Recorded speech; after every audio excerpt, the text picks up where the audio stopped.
मैं हर समय से यहाँ पर था। ऐसा कोई समय नहीं है जब मैं यहाँ नहीं था। मैं समस्त भूत में भी विद्यमान था और समस्त भविष्य में मेरा विद्यमान रहेगा।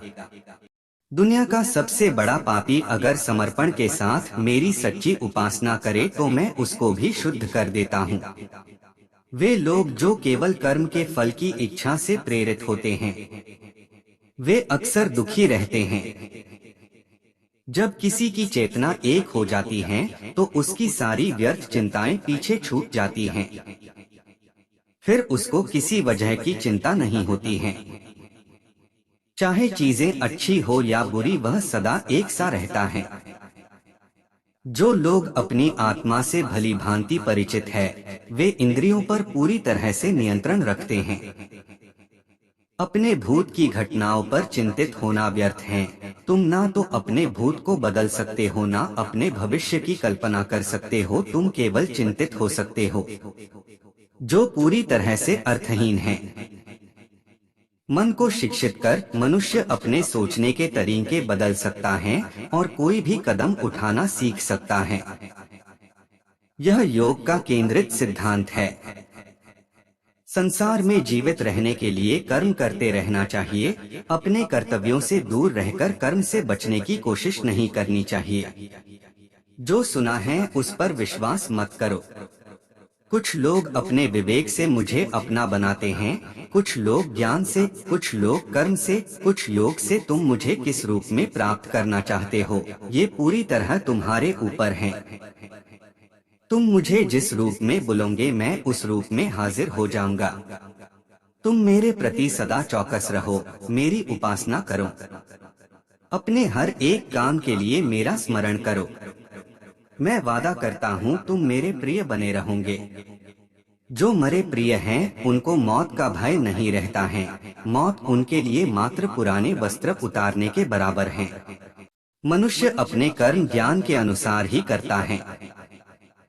मृत्यु के समय आत्मा केवल देह को त्यागती है, अपना अस्तित्व नहीं। इसलिए मृत्यु को लेकर कोई भय पैदा मत करो। जब मनुष्य सांसारिक विषयों के बारे में सोचता है तो आसक्ति आ जाती है। आसक्ति से इच्छा उत्पन्न होती है, इच्छा से वासना उत्पन्न होती है, वासना से क्रोध के बादल उमड़ पड़ते हैं।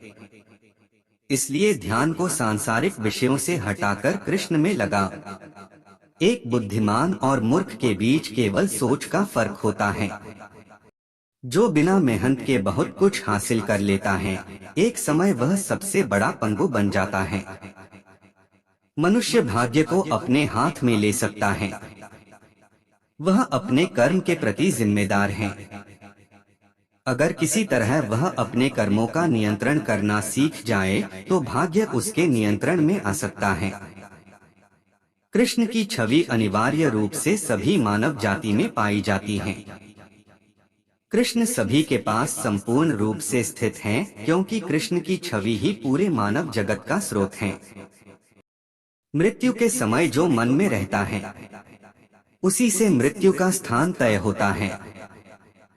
जो मृत्यु के समय कृष्ण का स्मरण करते हैं, वे निश्चित ही कृष्ण के पास जाते हैं। इस पर कोई संदेह नहीं करे। मेरा अंश सभी में समान रूप से विद्यमान है, इसलिए सभी एक ही हैं। जीवन का आनंद लो, उदार दिल से बातें करो, किसी पर क्रोध मत करो, किसी का अहित मत सोचो, सभी के सद्भाव के साथ पेश आओ। कर्म का नियम कहता है कि प्रत्येक घटना का एक कारण और प्रभाव होता है। समान रूप से किए गए कार्य के परिणाम अलग अलग हो सकते हैं। यह केवल इस बात पर निर्भर करता है कि वह कर्म करता किस प्रकार है।